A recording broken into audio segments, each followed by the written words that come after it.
بدأت القصة بعد ما صارت الثورة في تونس فيفري 2014. لي ميم بارتنير اللي خدمنا معاهم قبل بصفة محتشمة برشا في تونس طلبوا منا ان نجيو بوغ ان بروغرام دابوي بور لا ترانزيسيون ديموكراتيك في تونس. دونك عملنا ان بروغرام سور ميزور. شنو نعملوا؟ اخترنا الجهات الداخلية اللي فيها وقتها ليبوك مطلبية ومشاكل والكل، اخترنا البلايص الصعيبة ومن بينهم الجنوب التونسي ومناطق الحدودية، على خاطر يافي لامباكت اوسي نتاع الثورة الليبية. نحكي على البلديات التونسية هون جوسكا مانتنون.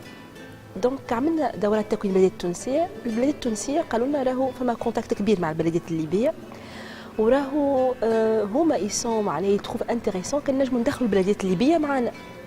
جات من عندهم هما، قلنا علاش لا؟ إذا كان احنا باش ننظموا دورة تكوينية في الجنوب وهما بطبيعتهم يجيوا البلديات الليبية، مرحبا معناها. وهكاك بدات حضروا معنا البلديات الليبية في البروغرام دابي او مونيسيباليتي تونيزيان. انا ظهر لي وقت جاتنا دوموند من عند البلاد التونسيه، ظهر لي تري انتريسون معناها كرم ساعه منهم، خاطر ما احتكروش المعلومه وحبوا ينفعوا بها غيرهم. ويبدو زاد على خاطر فما مصالح كبيره بين البلديات وقاعدين يلوجوا بطريقه باش يمأسوها، على خاطر au niveau ناسيونال الامور ماهيش ماشيه كما كانوا حابين. دونك بدينا معاهم وبالطريقه هذه البلديات الليبيه تعرفنا عليهم اكثر، لدرجه انهم البلديات الليبيه طلبوا من وزارتهم عام 2013 باش يتصلوا بينا بوغ ان بروغرام دابوي يتجاوز الحد نتاع البلديات، معناها باش ما يكونوش متطفلين على برنامج نتاع تونس، يكون عندهم برنامج خاص بهم هما. وبالطريقه هذه بدينا البرنامج في ليبيا. المشروع هذا هو مشروع لدعم الحوكمه المحليه في ليبيا، يسموها الحكم المحلي، يعني في البلدين هذوما، يعني نعطيو في دعم مباشر للبلديات سواء في تونس او في ليبيا، ولكن ايضا نخلق فضاء للتبادل بين البلديات التونسيه والبلديات الليبيه، وبين الجمعيات التونسيه والجمعيات الليبيه.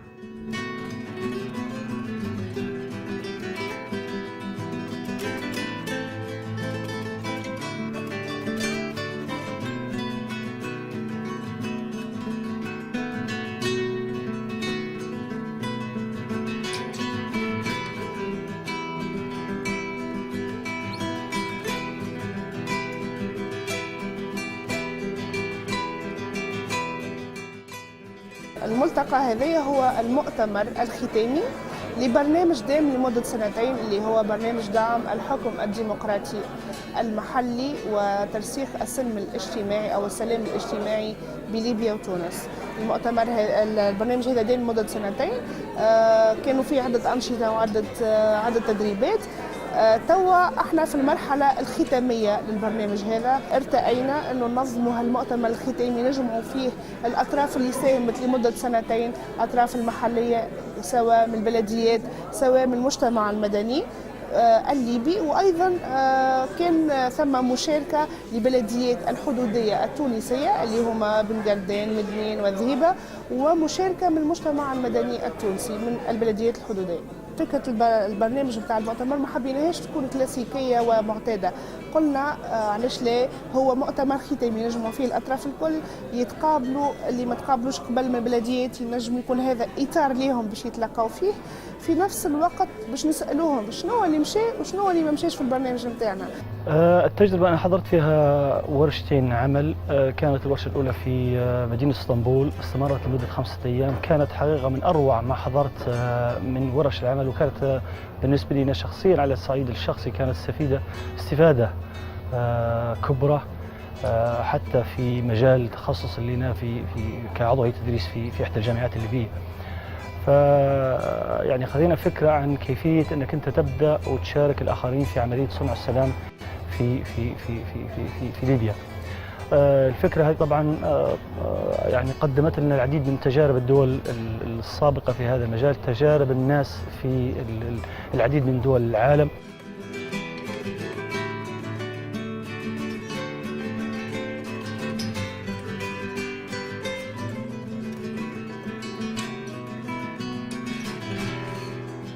أقدم جزيل الشكر والتقدير والثناء للمركز الدولي للتنمية والحكم الرشيد بتونس، وكذلك الوكالة الدولية للجمعيات الهولندية على حقيقة هذا الدعم تقديم المساندة للحكومات المحلية في ليبيا وكذلك في تونس من أجل اكتساب خبرة في كيفية إدارة شؤون هذه المحليات. وكذلك استفدنا نحن في مؤسسات المجتمع المدني حقيقة من هذا البرنامج استفادة كبيرة من خلال ورش العمل التي أقيمت بتونس. ويظل زاد من بين الحاجات اللي سمعتهم اليوم وعجبوني برشا، يقول لك معناها انتم حرصتوا علينا، تبعتوا معنا، انتم خدمتوا خليتونا نخدموا معاكم. يقول لك ما يستخدم ديناميك نتاع الخدمه اللي احنا قلنا في خاطر حارسين بالحق، حارسين على خاطر نراو اللي بلاد في حرب واللي صاير فيهم مأثر علينا، ونراو ان بوتنسيال نتاع امل ونتاع رغبه في الخدمه. دونك حارسين على خاطر قاعدين نشوفوا مقتنعين اللي هي الطريق الوحيد باش نبنيو سلم فك البلاد والاثار بتاعها علينا وعلى الجهه بالكل. دونك بالحق خدمنا معاهم بقليب كما نقولوا بالتونسي، معناها ما خفناش ما خفناش من التعب، من القلق، من التغيير متواصل.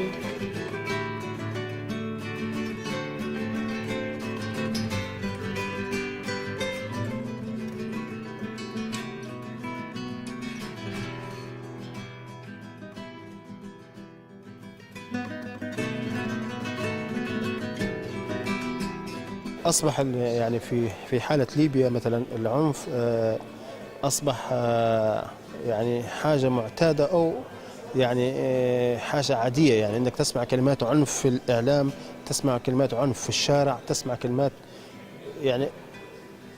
يعني أصبح زي العادة في خلال ال4 سنين الماضية. فهنا يجي دورنا إن احنا نغيروا في الثقافة هذه، يعني أنك أنت تطلع بسلاحك في الشارع أو أنك أنت مثلا تحرض ضد قبيلة معينة، ضد منطقة معينة، ضد شخصية معينة، بكلمات مثلا في الإعلام، بكلمات في الراديو، بكلمات بمقالة في الصحافة. يعني الثقافة هذه اللي ترسخت عندنا في ال4 سنين هذه نغيروها. إن يعني إحنا لما نختلفوا مش ضروري نتجه طول للعنف. العلاقة بين الحكم المحلي والسلم هي علاقة وطيدة.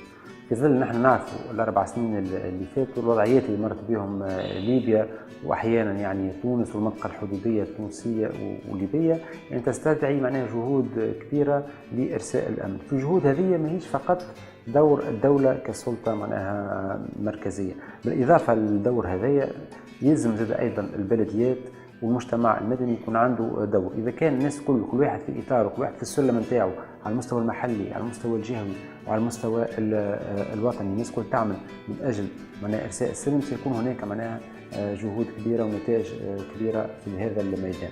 من هذا المنطلق نحن نساندوا في لي بوتيت انيشيتيف، معناها هذوما الاعمال اللي تتم على المستوى المحلي وعلى المستوى الجهوي في اتجاه يعني الدفع بالعمليه السلميه.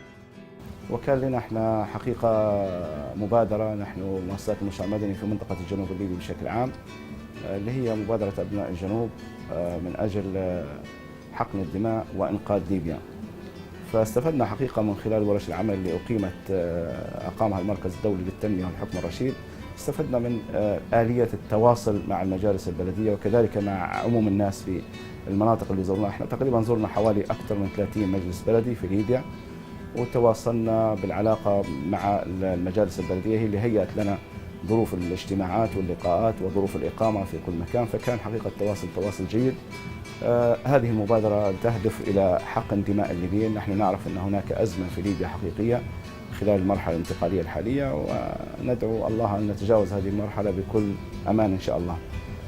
فنحن قمنا بتدريب يعني البلديات، قمنا بتدريب أيضا المجتمع المدني حول إدارة أزمات، وقمنا بإعداد الأدلة هذه، وقمنا بمرافقة بعض الخلايا بتاع إدارة أزمة من أجل النجاح في هذا الصعيد. وفما أيضا تعاون بين بلديات تونسية وبلديات ليبية في ميدان معناها إدارة الأزمة، مثل ما صار مثلا فيما يخص مسألة اللاجئين، بعض اللاجئين الأفارقة والمهاجرين أيضا اللي طلعوا باش يشقوا البحر معنا رايحين لأوروبا، وفما اللي يغرقوا. وهذا كله يتطلب توحيد الجهود بين الجانب التونسي والجانب الليبي على المستوى البلدياتي والمستوى الجمعياتي لمعناها لإيجاد معناها الحلول اللازمة لذلك.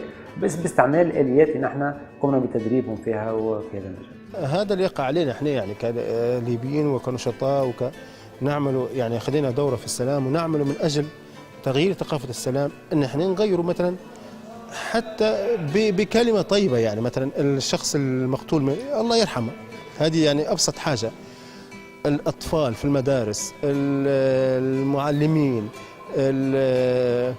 النقابات المهنيه اللي تخدم في المنطقه، ونجول الاعلام، حتى الاعلام يلعب دور، ائمه المساجد، الجمعيات الناشطه في كل المناطق. يعني احنا نختلف لكن في النهايه تجمعنا ليبيا.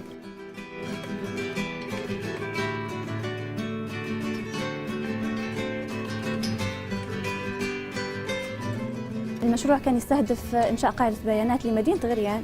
المدينة هذه تمثل مركز البلدية واللي تتركز فيها الخدمات البلدية هي.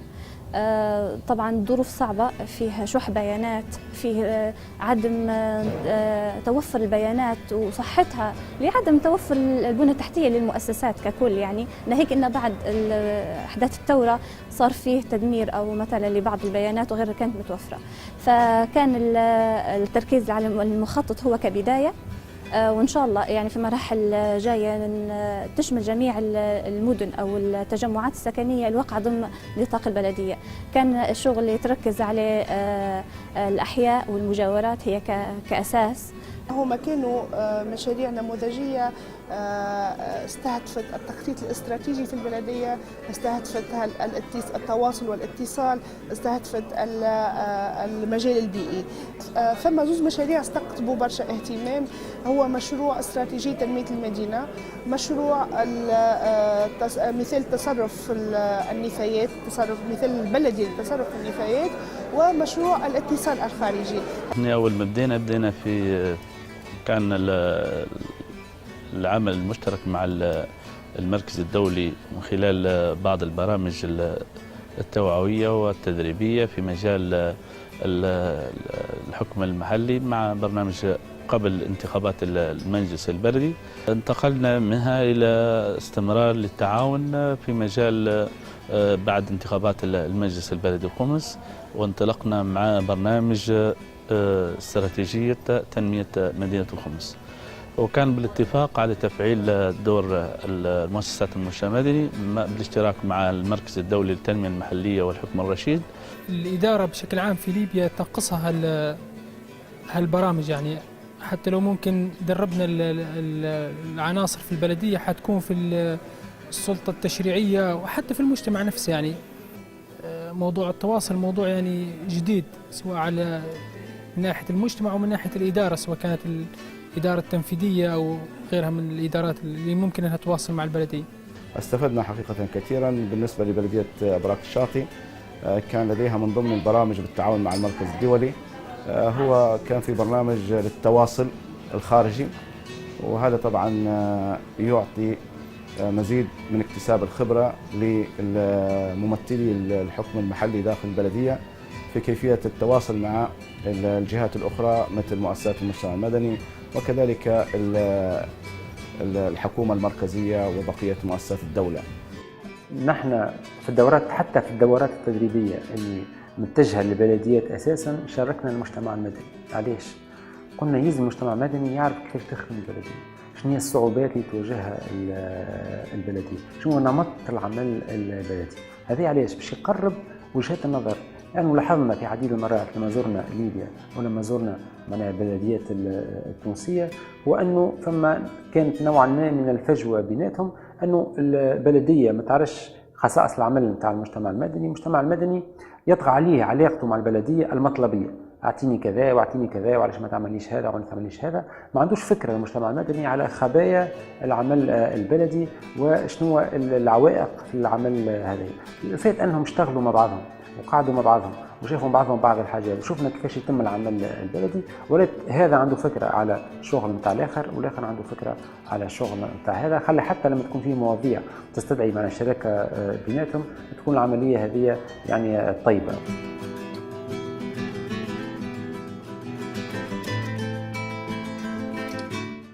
تجربة الانتخابات وكلها جديدة على المرأة في ليبيا يعني بشكل عام. فحاولنا أن كيف نوجز الحاجات هذه وكيف نفهم دورنا اللي يكون المفروض دور ريادي، واللي من خلاله نتمنى أن يعني كان دور تفعيل المرأة هو كان الهدف الأول. لأن المجتمع متاعنا في ليبيا وبالذات نتكلم على مثلا منطقة نالوت، احنا يعني متحفظين هلبا، وخصوصا المرأة في نالوت مش واخدة دورها، يعني يا إما تلقاها مازالت متقوقعة يعني بحكم شنو؟ بحكم القيود اللي مكبلتنا، اللي هي مثلا على سبيل المثال العادات تقاليد.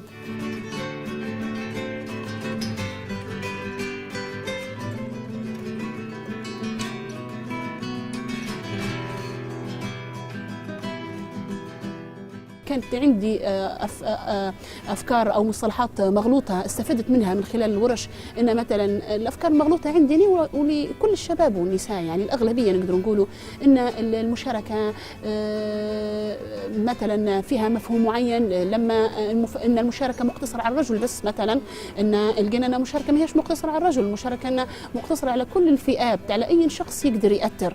أيضا الأفكار المغلوطة القيادة، مثلا نحن ورشتنا كانت أكثر من ورشة كانت عن القيادة، أن القيادة مرتبطة بالرجل، القيادة ما هيش مرتبطة بالرجل، وأن المرأة أن القوم اللي المرأة تكون قائدة ليه مش حيفلحوا كيف ما يقولوا الناس اللي معارضين لمشاركة المرأة. طبعا إخواننا في تونس لهم الفضل الكبير جدا جدا بأن كيف استفدنا من التجربة اللي دائما يعني يستدعوا فينا أن احنا نحضروا ورشات العمل، ودائما معناها كنا حاضرين ومش متغيبين معناها بصراحة. وأنا واحدة من الناس اللي ما كنتش يعني حتى في نيتي أن نخوض المجال هذا الانتخابي والسياسي والحاجات هذه، لأن أصلا ما فيش تشجيع بداية من الأسرة إلى حتى يعني المجتمع، وحتى شريحة النساء اللي المفروض هم اللي يدعموني وهم اللي يشجعوني باش على الأقل يعني نكون يعني على الأقل مساعد لهم في بناء المجتمع يعني،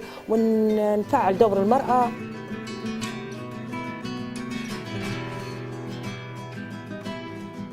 أنا ديما نقول إن المرأة مرات هي تحارب في نفسها. ليش؟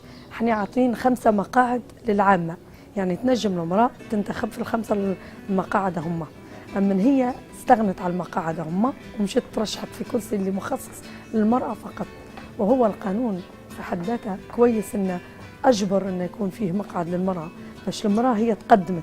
كان هذا المرأة نفسها ما تتقدمش، هذه المشكلة. يعني توا احنا ال5 الثانيين ما فيش مشكلة لو تقدمت المرأة معاهم، لكن ما فيش ولا مرأة تقدمت على الكرسي العامة، كل اللي تقدموا على الكرسي الخاص فقط. هو وضع المرأة الليبية كذلك خاص شوية، لأنها مرأة طموحاتها كبيرة، شاركت في كل مراحل الثورة وحتى قبلها، وطبيعة المرأة الليبية معناها امرأة شخصيتها ماهيش هشة معناها، لكن في نفس الوقت عندها مشكلة إنها تدخل في مجال أخذ القرار أو أنها تعتبر كمواطنة كاملة. فحتى في برنامجنا نلاحظوا اللي حتى باش يجيوا مضطرين يجيبوا معاهم مرافق، وإحنا سهلنا المسألة هذه، يعني كي يجي حد مرافق نتحملوا مسؤولية النفقة نتاعو، خاطر لو ما تجيش نجمش تجيب ولدها أو أخوها أو أختها فما تنجمش تجي هي. فبالتالي فما عمل تقريبي شوية قريب للعقلية والوضعية باش نساهموا في يعني تشريكهم سواء الشباب ولا المرأة في انهم يخدموا معنا ويشتغلوا معنا، لأنه بالطريقة هذه نخلقوا نوع من النواة نتاع مواطنين فاهمين الموضوع ينجموا يفيدوا يعني مجموعة أكبر في منطقتهم.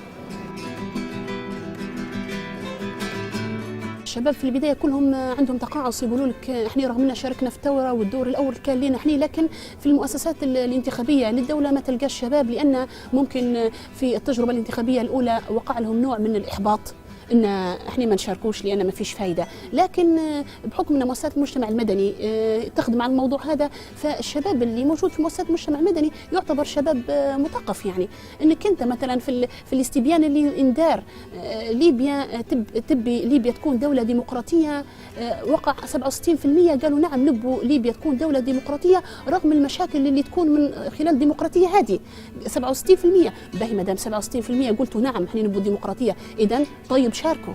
الشباب حاليا يشوف للمساله معناها السياسيه والشان العام يشوف فيه فقط على المستوى الوطني، انتخابات معناها وطنيه، هياكل وطنيه، اذا كان فما معناها اعمال مطالبات وغيره، بينما عنده مجال وقد يكون المجال اوسع بكثير على المستوى المحلي. فنحن كيفاش قاعدين نعملوا؟ قاعدين نشاركوا فيهم في مختلف اللقاءات اللي نقوم بها. التكليف ايضا ساعات نكلفوا بعض الشباب باش يكون هو عنده مساهمه فعاله في الانشطه اللي نقوموا بها. قاعدين نفسروا له انه غدا لما يكون فيه معناها هياكل منتخب، يكون فيه معناها عمل بلدي، عندك انت فرصه باش توصل صوتك.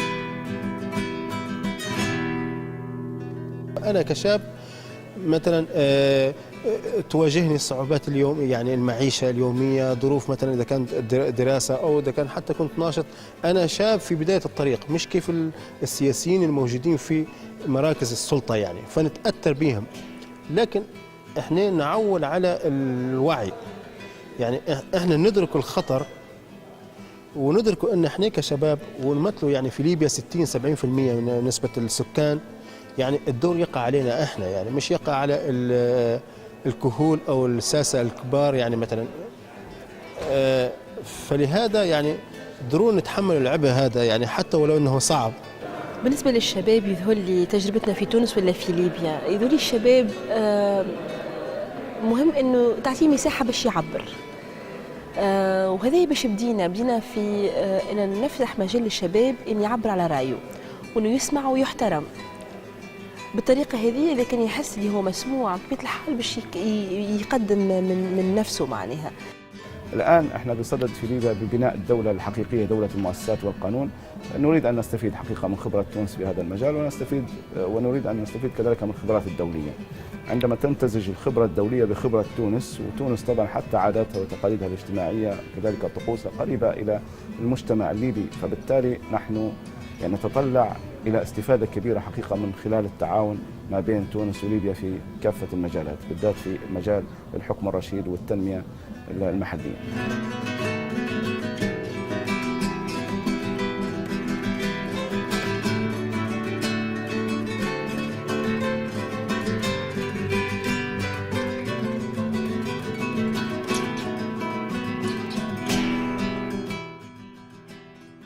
نشوف فيه مشروع ناجح جدا، ممكن لربما يحتاج وقت، بس نشوف فيه أكيد حيؤتي ثمار يعني، وكل الأهداف اللي مرصودة مسبقا أنا نشوف فيها حتنال، يعني مسألة زمن حنشوف يعني نتائج كويسة بإذن الله. ده اللي انتعاش، ده اللي إعادة أحياء. أنا شخصيا ده اللي إعادة أحياء. أنا كنت في حكم الميتة، بس لما جه هنا بتت فيه الروح من جديد.